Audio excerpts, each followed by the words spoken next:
बोलिए आई मात की जय। आई पंथ का मुख्य आधार मनुष्य प्रयत्न और ईश्वर कृपा। कभी भी माताजी घर बैठे बिना किए हुए, माताजी ने कहा बिल्कुल कुछ नहीं मिलने वाला। गेहूं चाहिए, उसका बीज लो, खेत की खड़ाई करो, बो, पानी पिलाओ, अगर उसमें से कोई कचरा खरपतवार उगी है तो उसको निकालो, समय समय पर उसको संभालो, कोई जानवरों से चोरों से उसकी रक्षा करो और फिर उसको 3-4 बार पानी पिला के उसमें ज़रूरत हो तो खाद डालो ऊपर से। वो धीरे धीरे बढ़ेंगे, बढ़ के पकेंगे, पक के काट के लाटे में लाओ। अब तो मशीन आ गई, थ्रेशर आ गया, उसमें थ्रेशर करके गेहूं को घर ले आओ। कोई कितना भी होशियार काश्तकार हो, उसको ये मेहनत तो करनी ही पड़ेगी। पहले साधन नहीं थे, हल चलाते थे, बैलों को भी ध्यान रखते थे। अब साधन आ गए हैं, ट्रैक्टर आ गए हैं, कोई बात नहीं, पर मेहनत तो करनी है।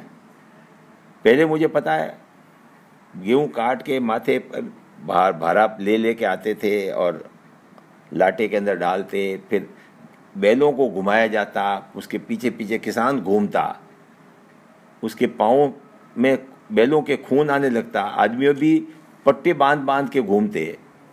15-15 दिन उसको घुमाते, तब जाके वो गेहूं के छोटे छोटे टुकड़े होके खाखला बनता। फिर उसके इकट्ठी करके माद बनाते, माद बना के हवा के लिए वेट करते कि हवा आए तब उसको उड़ाते ताकि खाखला उड़ जाए और गेहूं पड़े रह जाएं। तब जाके गेहूं घर पे आता था। तो अपन तो सब किसान पुत्र हैं, धरती पुत्र हैं, भूमि पुत्र हैं, बिना मेहनत के। और मेहनत भी आज मेहनत की तो कल नहीं मिलेगा, आज मेहनत की तो 4 महीने 4.5 महीने बाद मिलेगा।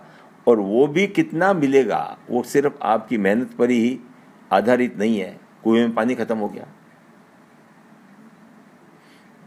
सर्दी ज्यादा पड़ी, दावा पड़ गया, उनाड़ू अपने सावणु फसल में बारिश नहीं हुई। मेहनत करने के बाद भी आवश्यक नहीं है कि आपकी मेहनत का पूरा एवजाना आपको मिलता रहे, परंतु बेसिक बात यह है कि मेहनत करेंगे तो ही आपको धन मिलेगा। मनुष्य प्रयत्न, उसके बाद ईश्वर कृपा। आपकी ईश्वर की कृपा होगी तो आपके दावा पड़ेगा, न बारिश की कभी कमी पड़ेगी। सो अपना जो मुख्य आधार है वो यही है कि प्रयत्न के बिना ईश्वर कृपा।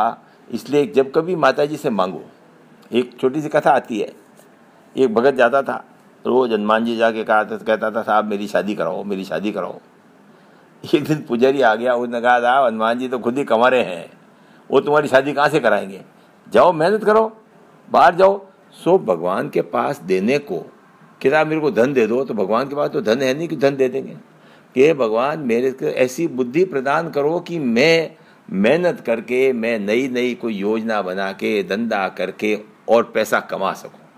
भगवान के पास बुद्धि है, भगवान के पास अच्छे विचार हैं, काम करने को मेहनत है, हाथ पांव दिए हैं, दिमाग दिया, उनका उपयोग करो। तो इसलिए आई माताजी ने अपने आई पंथ में मुख्य आधार यही रखा कि मनुष्य प्रयत्न, आदमी को तो प्रयत्न करना ही। और अपना तो पूर्वज, वो माँ सुबह 4 बजे उठती, घट्टी पीसती, उस आटे को लेके रोटियां बनाती, जाती गाय भैंस को दूती, उनको पानी पिलाती, उसको बिलोना करती, दूध गर्म करती और सुबह 8 बजे फिर आगे काम पे तैयार, मजदूरी पे तैयार, खेत में काम करने को तैयार। उस माँ की संतान आज जो सीरवी समाज विकास पर है, उसका कारण यह है कि अपन मेहनती ईमानदार माँ बाप की संतान है। उन्होंने अपने को यही सिखाया कि मेहनत की कमाई करो, मेहनत का कमाओ खाओ और ईमानदारी से धंधा करो, तो अपने आप लक्ष्मी आपके पास आती रहेगी। तो अपना जो है मुख्य, इसलिए मेरे को कोई कहता ना साहब ये बड़ा किस्मत वाला है, मेरी माँ ने भी सिखाया। उन्होंने कहा नहीं, 99% मेहनत और 1% किस्मत। 100 में अगर है तो 99 जो कामयाब है उसने 99% तो मेहनत ईमानदारी से धंधा सीखा। फिरे सो चरेन बादो भूखो मरे। जो फिरेगा, जो दुनिया में बाहर जाएगा, जो सीखेगा वो तो चरेगा, और जो चुपचाप बैठा रहेगा घर पे आ जाएगा और सब कुछ अपने आप भगवान दे देंगे, वो कभी कामयाब नहीं होगा। सो अपने बेसिक बात यही सीख करनी है, एक बात को ध्यान, बिना प्रयत्न के कोई पैसा नहीं मिलेगा। अगर कहीं कहीं पर लोग पैसा खाते हैं, रिश्वत खाते हैं, ये वो पैसा भी टिकने वाला नहीं होता, थोड़े दिन का राजी हो जाओ, बाकी प्रयत्न किया हुआ, मेहनत किया हुआ पैसा ही आपको, तो अपने आई पंथ के ध्यान में रखते हुए ईमानदारी से मेहनत करने में कभी पीछे मत रहना, और आई माता जी का आशीर्वाद और आई माता जी की कृपा आप पर लगातार बनी रहेगी। बोलिए आई माता की जय।